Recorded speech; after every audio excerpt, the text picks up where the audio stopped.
আমার ভিডিওর স্ক্রিনে আপনারা একটি ছবি দেখতে পাচ্ছেন। একজন বয়স্ক মুরব্বী, তিনি 3 সন্তানের পিতা। যে 3 সন্তান 5 তলা বাড়িতে থাকেন, 3 তলা বাড়িতে থাকেন, 4 তলা বাড়িতে থাকেন, সেই সন্তানদের পিতা। এই পিতা হাড় ভাঙা পরিশ্রম করে 3 তলা, 4 তলা, 5 তলা বাড়ি দেয়।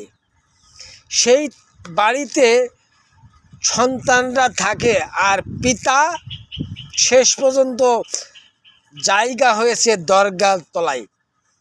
বড় ছেলে পিতাকে দরগা তলায় রেখে গেছে, এই মাজারে রেখে গেছে বড় ছেলে। 3 ছেলের ভিতরে বড় ছেলে এই পিতাকে দরগায় রেখে গেছে।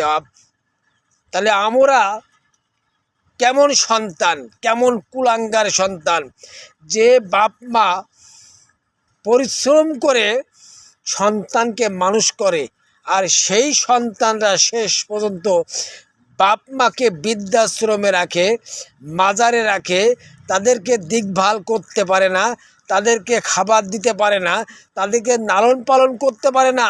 তোমরা লোকে কুলাঙ্গার সন্তান।